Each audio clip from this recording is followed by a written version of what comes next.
नमस्कार, देश न्यूज का खास कार्यक्रम मंथन देख रहे हैं आप और आपके साथ मैं हूं ऋषिका गुप्ता। और आज हम बात करेंगे नारा 400 पार, दक्षिण कितना मददगार। जी हां, दक्षिण भारत के 5 राज्यों और एक केंद्र शासित प्रदेश में लोकसभा की 129 सीटें हैं। भाजपा के 400 पार जाने के लक्ष्य के सामने यही सबसे बड़ी चुनौती है। 2019 में भाजपा को दक्षिण से सिर्फ 29 सीटें मिली थी, इनमें से भी 25 सीटें कर्नाटक से। तो 2019 के चुनावों के समय में कर्नाटक में भाजपा की सरकार थी और अब कांग्रेस सत्ता में है। भाजपा को 4 सीटें तेलंगाना से मिली थी, यहां भी अब कांग्रेस सरकार में है। दोनों राज्यों में कांग्रेस ने भाजपा की जबरदस्त घेराबंदी कर रखी है। केरल, तमिलनाडु और आंध्र में भाजपा को अभी खाता खोलना बाकी है। भाजपा के सामने सबसे बड़ी चुनौती कर्नाटक और तेलंगाना में अपने 2019 के नतीजों को बरकरार रखना है। दक्षिणी राज्यों में अपनी स्थिति मजबूत करने के लिए भाजपा कांग्रेस और दूसरी पार्टियों से कई नेताओं को तोड़कर अपने साथ ले आई है। कर्नाटक के पूर्व मुख्यमंत्री येदियुरप्पा जैसे नाराज नेताओं को मना लिया गया है, फिर भी चुनौतियां कम नहीं लग रही। वहीं पूरे दक्षिण भारत को देखा जाए तो बीजेपी बनाम कांग्रेस तो 7 राज्य और एक केंद्र शासित प्रदेश है। ये सब मिलाकर कुल 131 सांसद भेजते हैं। लोकसभा में साल 2019 में हुए आम चुनाव में कांग्रेस ने इनमें से 5 राज्यों केरल, कर्नाटक, तमिलनाडु, पुडुचेरी और तेलंगाना में 28 सीटें जीती थीं। वहीं दूसरी ओर बीजेपी को केवल कर्नाटक और तेलंगाना में जीत मिली थी। बावजूद इसके कुल सीटों के मामले में दक्षिण भारत में वह कांग्रेस से 1 सीट ज्यादा थी। और इसी मुद्दे पर आज चर्चा करेंगे। तमाम मेहमान हमारे साथ जुड़ चुके हैं, उनका परिचय आपसे करा देते हैं। नितिन दुबे कांग्रेस प्रवक्ता हमारे साथ जुड़ चुके हैं और इसी के साथ जेपी यादव वरिष्ठ पत्रकार हमारे साथ जुड़ चुके हैं और कुछ ही समय में ओम प्रकाश काला बीजेपी प्रवक्ता हमें ज्वाइन करेंगे। नीतीश जी, सबसे पहले आपके पास आते हुए, जिस तरह से दक्षिण अभी जो है वो बड़ा टारगेट बना हुआ है, यानी कांग्रेस ने भी मिशन यहाँ पर तय कर रखा है, मिशन 50 का, यानी दक्षिण में भी कांग्रेस को 50 से अधिक सीटें लेकर आना पड़ेगी, तभी वर्चस्व बना रहेगा। किस तरह से अब इस दक्षिण की चुनौती को देखते हैं नितिन जी? देखिए, दक्षिण भारत ही नहीं, अब तो पूरे देश में चुनौती खड़ी है और ये चुनौती जो है भारत की जनता ने खड़ी की है। आप देख रहे हैं किस तरह सरकार अत्याचार और अनाचार पर उतारू है। मध्य प्रदेश में अपराध का ग्राफ, आप बात दूसरे प्रदेशों की नहीं करें तो अगर बात हमारे अपने प्रदेश की करते हैं तो आज सरेआम हथियार लहराते हुए बदमाश ग्वालियर चंबल संभाग की स्थिति आप देखिए, भोपाल की स्थिति आप देखिए, या और भी जो जिले हैं वो स्थिति देखिए। तो जनता जो है ये आकलन कर चुकी है। देखिए, वोट से पहले जनता कहती तो नहीं है कि किसकी सरकार बनेगी, ये तो नेता लोग हवाबाजी करते हैं। लेकिन आज जो स्थिति है वो जनता खुद कह रही है कि अब भारतीय जनता पार्टी और नरेंद्र मोदी का आना मुश्किल नहीं है। कभी कभी क्या होता है कि कोई बात हमें देर से समझ में आती है, तो ये वही बात है कि ये जो डमरू बजाकर मदारियों की भीड़ इकट्ठा करना और जज्बाती और उत्साहित बातें कर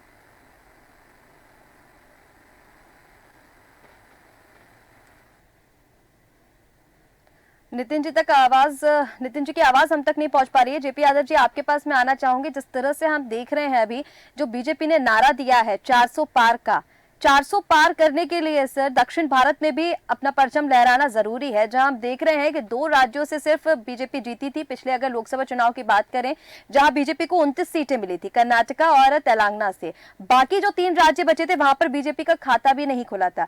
129 सीटें हैं, इन पर भी बीजेपी को खाता खोलना होगा, तभी जो 400 पार का नारा बीजेपी ने दिया है वो सफल हो पाएगा। किस तरह से देखते हैं आप? जी, हेलो जेपी यादव जी, आवाज आप तक पहुंच रही है? जी जी जी, अब आई आवाज मेरी? जी बिल्कुल पहुंच रही है। जेपी यादव जी, मैं आपसे सवाल ये पूछ रही थी कि जिस तरह से हम भारतीय जनता पार्टी का ये जो नारा देख रहे हैं 400 पार का, 400 पार करने के लिए सर दक्षिण में भी पैर जमाना जरूरी है। पिछले लोकसभा चुनाव में हमने देखा कि 2 राज्यों में बीजेपी खाता खोल पाई थी, 3 राज्यों में बीजेपी खाता ही नहीं खोल पाई थी। इस बार की क्या स्थिति है? किस तरह से सर दक्षिण की चुनौतियों को देखते हैं? देखिए, जो 400 पार का नारा है ये पार्टी दे रही है, जो उस इलेक्शन से अब आज के इलेक्शन में बहुत फर्क है। क्योंकि बीजेपी जो है जीरो टॉलरेंस के उस पे आई थी भ्रष्टाचार के मुद्दे पे कि भ्रष्टाचार खत्म करना है, काला धन वापस आएगा। और जो भी इनके वादे थे वो वादे पूरे नहीं किए इन्होंने। इनको उन वादों पे खरे नहीं उतरे ये। अच्छा, कारण क्या है कि जनता में बेहद नाराजगी है इस समय। जनता में बेहद नाराजगी है और इलेक्ट्रोल बॉन्ड के आने से इनका सब जो मतलब पोल पट्टी खुल गई है। इस समय इनकी हालत बहुत खराब है। 400 पार का नारा देने से नहीं हो जाता है। जनता में इतना आक्रोश है और ये इतना आक्रोश है, देखिए महंगाई अपनी चरम सीमा पे है और बेरोजगारी है, लोगों को रोजगार नहीं मिल रहा और जिन स्टेट में इनकी सरकार है वहां पर्चे लीक हो रहे हैं। युवा सबसे ज्यादा परेशान है। तो इन सब चीजों को इनको देखना पड़ेगा, इसका असर पड़ेगा इनके इलेक्शन। ठीक है जेपी यादव जी, जवाब ले लेते हैं। ओम प्रकाश काला जी हमारे साथ जुड़ चुके हैं। सर आपका बहुत स्वागत है।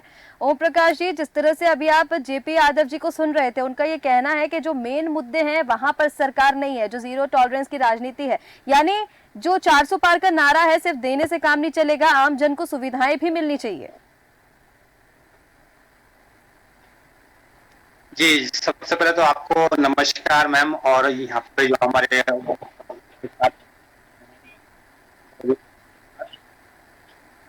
मैम देखिए जो है ये क्या कहते हैं, पूरे अभी जिस समय हमारे विश्व की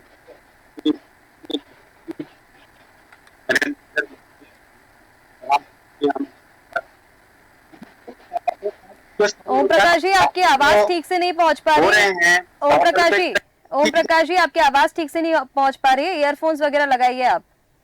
चीजें हो गई है, जनता का रुझान है। ओम प्रकाश जी आपकी आवाज हम तक नहीं पहुंच पा रही है ठीक से। नितिन दुबे जी, आपके पास मैं आना चाहूंगी। आपकी बात भी पूरी नहीं हो पाई थी, आपकी बात पूरी कीजिए। उसके बाद दक्षिण को लेकर हम जो बात कर रहे थे, हालांकि आप मध्य प्रदेश के मुद्दे पर आ गए थे, लेकिन दक्षिण भारत जो चुनौती है सर, उसको लेकर मैं जानना चाह रही थी किस तरह से अब इस चुनौती को आप देख रहे हैं। आवाज आ रही है? हाँ जी, पहुंच रही है, बोलिए।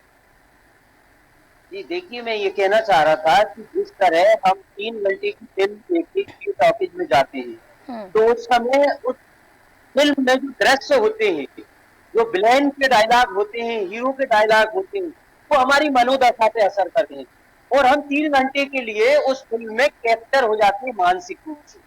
तो इसी तरह भारतीय जनता पार्टी ने जो देश में असल मुद्दों से हटके जो धर्म की फिल्म बनाई है, सांप्रदायिक उन्माद की फिल्म बनाई है, वो जनता 3 घंटे के लिए उस फिल्म में कैप्चर हुई थी।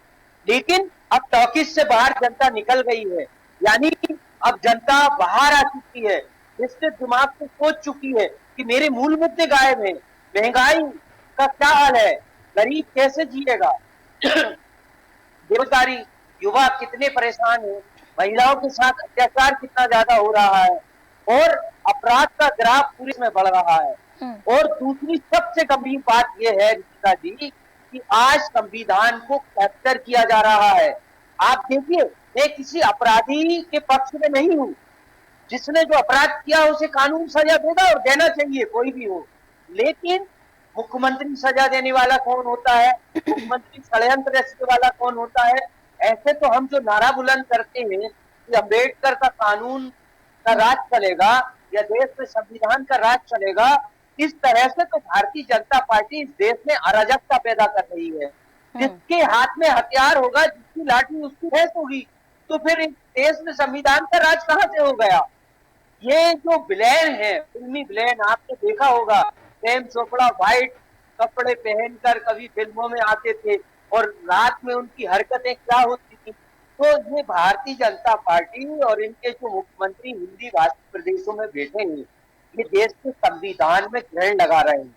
ये देश के लोगों की इनको चिंता नहीं है, इनको वोट की चिंता है, वोटर की चिंता नहीं है। आज करोड़ों लोग राशन की लाइन में हैं। 10 साल में ये उन लोगों को अपने प्लेटफॉर्म पर खड़ा नहीं कर पाए ताकि उनको राशन की दुकान पर जाने की नौबत नहीं पड़े। आप देखिए कि देश कहाँ जा रहा है। ठीक है नितिन जी, लेकिन मैं आपसे दक्षिण को लेकर बात इसलिए, ठीक है नितिन जी, लेकिन मैं आपसे दक्षिण को लेकर बात कर रही थी, जहां सुनिए नितिन जी, सुन लीजिए, जिन 5 राज्यों की हम बात कर रहे हैं, दक्षिण के जो 5 राज्य हैं, तेलंगाना, कर्नाटका, इन सबको मिलाकर, इनकी मैं बात कर रही थी आपसे। चलिए ठीक है, भारतीय जनता पार्टी के मुद्दे नहीं है, मुद्दे से भटक रही है, जो जिस तरह से आप बात कर रहे हैं भ्रष्टाचार और इन सारी चीजों को लेकर, लेकिन कांग्रेस के पास क्या मुद्दे हैं सर? बातें करने से काम थोड़ी ना चलेगा, यहाँ पर रणनीति भी तो चाहिए दक्षिण को अपना बनाने के लिए। देखिए, दक्षिण तो है ही कांग्रेस का, यहाँ से तो दक्षिण, पूरे दक्षिण भारत से पिछली बार 28 सीटें, पिछली बार 5 राज्यों से 28 सीटें कांग्रेस को मिली थी, भारतीय जनता पार्टी को मिली थी 29, 2 राज्यों से 29 सीटें उन्हें मिली थी, आपको 5 राज्यों से 28 सीटें मिली थी। नहीं ठीक है, लेकिन इस बार जो है दक्षिण से 5 सीट भी भारतीय जनता पार्टी को मिलना मुश्किल है। इसके कई कारण हैं। उन्होंने दक्षिण को क्या दिया? कुछ भी नहीं दिया। और दूसरी बात मैं आपके कहना चाहता हूँ कि पूरा भारत एक है, और ये जो 400 पार का नारा अहंकार में लगा रहे हैं, संसद में जनता पर भरोसा नहीं, वोटर पर भरोसा नहीं, जितना उन्हें खुद पर भरोसा है। उन्हें मालूम है कि हम कांग्रेस और विपक्ष के अकाउंट सीज करके उनके नेताओं को जेल में भेजकर हम अपना राज्य स्थापित कर सकते हैं, लेकिन राज जनता देती है, भूल गए हैं। नेता भले ही इनके अकाउंट सीज कर दीजिए, आप इनको जेल में डाल दीजिए, लेकिन जनता जेल से जी और अकाउंट की जरूरत नहीं पड़ेगी, खुद जनता इतना पैसा इकट्ठा कर लेगी कि आपको मुंह तोड़ जवाब जनता की तरफ से इस बार मिलेगा। आप कह रहे हैं मुद्दे क्या हैं? आप समझते हैं कि आदरणीय राहुल गांधी जी ने जिन मुद्दों को उठाया है, हमारे इतने ही मुद्दे हैं जो मैं बता रहा हूँ। हमारा मुद्दा है कि देश का युवा रोजगार से परिपूर्ण हो, हमारा मुद्दा है कि महंगाई पर अंकुश लगे, हमारा मुद्दा है कि संसद जो है कि अलोकतांत्रिक ताकतों के हाथ से निकले, हमारा मुद्दा ये है कि महिलाएं सुरक्षित रहें, हमारा मुद्दा ये है कि इस देश से और प्रदेशों से अपराध खत्म हो। तो मुद्दा तो सामने है, सीधे मुद्दे जनता के हैं। हमें किसी तरह के संविधान के बदलाव करने का मुद्दा नहीं लेकर आना है, हमें पहले लोगों को मूलभूत सुविधाएं देना है, उससे अपराध से मुक्त उसे कराना है, उसके बेटे को रोजगार देना है, और हमें उसके घर में, जो गरीब के घर में राशन आता है, वो राशन जीएसटी के जो गब्बर टैक्स उन्होंने चला रखे हैं अपने उद्योगपतियों को फायदा पहुंचाने के लिए, उससे भारत की जनता को मुक्त करने। चलिए ठीक है नितिन जी, जेपी यादव जी आपके पास मैं आना चाहूंगी। जिस तरह से अभी आप नितिन जी की बातें सुन रहे थे, उनका ये कहना है कि कांग्रेस के पास मुद्दे हैं, लेकिन सर यही सवाल मेरा उनसे था, यही मैं आपसे पूछना चाहती हूँ कि रणनीति होनी चाहिए। चुनावी मैदान में अगर उतरना है तो सिर्फ बातें करने से काम नहीं चलेगा, रणनीति जो है वो कहाँ दिखाई दे रही है? बीजेपी के पास ठीक है, कांग्रेस के पास ठीक है, रणनीति दिखेगी तभी जनता विश्वास करेगी ना। जिस तरह से मैं पिछले लोकसभा चुनाव की बात कर रही हूँ, 5 राज्यों में से कांग्रेस को 28 सीटें मिली थी, वही अगर भारतीय जनता पार्टी की करें तो उन्होंने 2 राज्यों से ही 29 सीटें हासिल की थी, यानी 1 सीटें फिर भी ज्यादा थी। जी जी जी जी देखिए अब जो है, जो भी पार्टियां हैं, इनको अपने ग्रास रूट पे काम करना पड़ेगा और जनता को दिखाना पड़ेगा, क्योंकि जो 50% यूथ है जो बेरोजगार है, जिसके हाथ में रोजगार नहीं है, जब उसको रोजगार मिलेगा उसके हाथ में पैसा आएगा, जब पैसा आएगा तब उसकी परचेजिंग पावर बढ़ेगी, और जब परचेजिंग पावर बढ़ेगी तब प्रोडक्शन, तब चीज की डिमांड बढ़ेगी। अगर डिमांड ही नहीं बढ़ेगी तो फैक्ट्रियां लगाने से विकास नहीं हो सकता, जब तक आदमी की परचेजिंग पावर नहीं बढ़ेगी। और आपको अस्पताल पे काम करने पड़ेगा, आदमी को जो काम सरकार को करने हैं उसके लिए प्राइवेट अस्पतालों में आदमी जा रहा है, जो शिक्षा का काम है सरकार को देना, उसके लिए जो है प्राइवेट स्कूलों में आदमी पढ़ा रहा है अपने बच्चों को। तो स्टेट को अपने ढंग से इस तरह से काम करना पड़ेगा, तभी आगे बढ़ेगा देश। बिल्कुल जेपी यादव जी, लेकिन अभी आपको तभी लोगों को विश्वास पैदा होगा। ठीक है, देखिए विश्वास पैदा करना पड़ेगा, पार्टियों को विश्वास पैदा करना पड़ेगा। अभी आपको दक्षिण में किसका विश्वास बनता हुआ दिख रहा है जेपी यादव जी?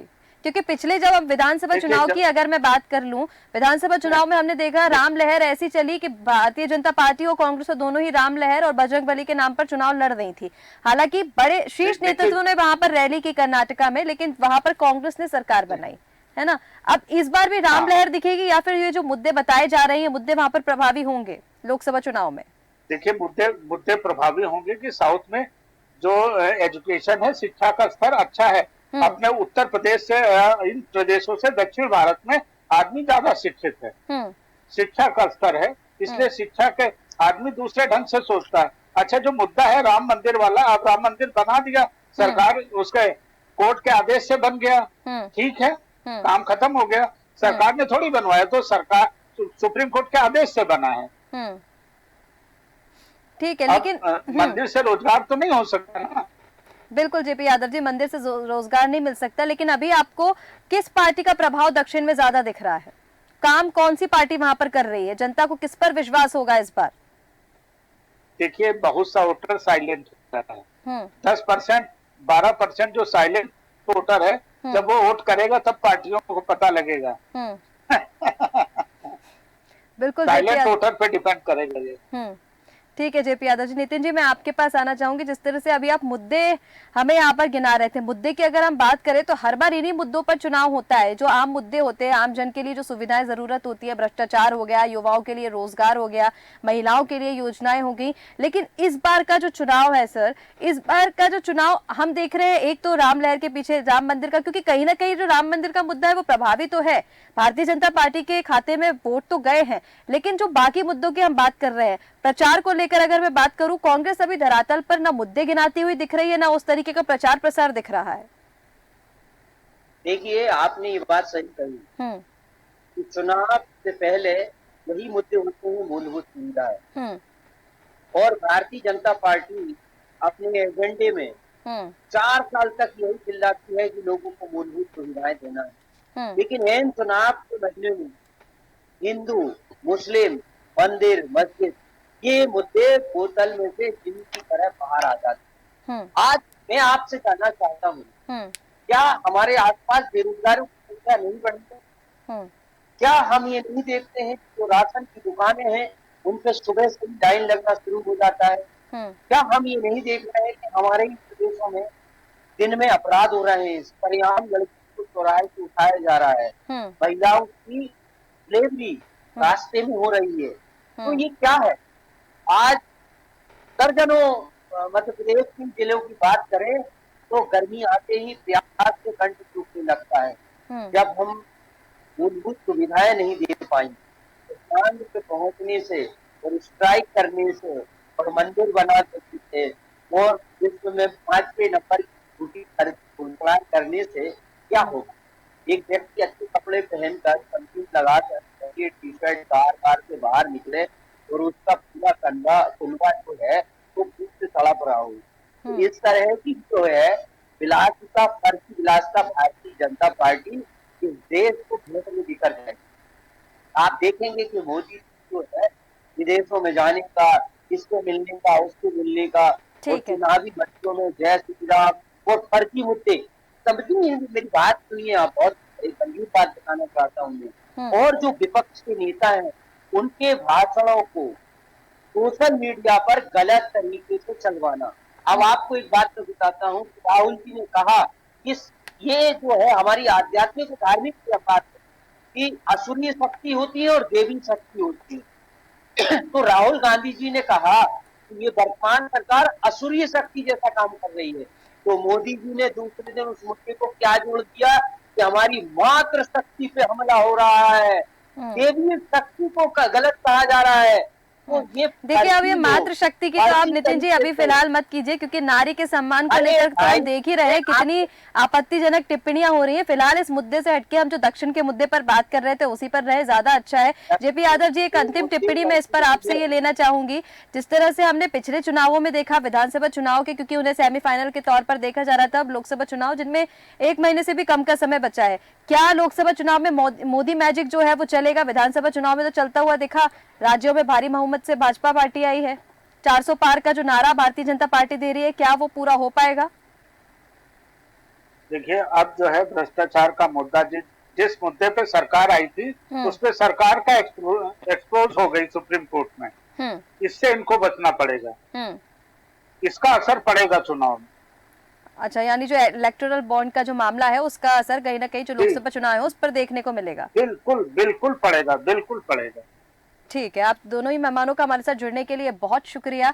तो दक्षिण को लेकर हम बात कर रहे हैं, जहां एक और दक्षिण राज्य, जहां 5 राज्यों में भारतीय जनता पार्टी और कांग्रेस दोनों ही अपने पैर जमाने में जुटी हुई है। जहां एक और भारतीय जनता पार्टी को अपने 400 पार का जो नारा है उसे पूरा करना है, वही दूसरी और कांग्रेस को हम देख रहे हैं जहां पर कांग्रेस ने भी दक्षिण में मिशन 50 का लक्ष्य तय किया है। अब देखना होगा कि दक्षिण में कौन अपने पैर जमा पाता है। फिलहाल हमारे इस खास कार्यक्रम में इतना ही। आप बने रहे देश न्यूज के साथ। नमस्कार।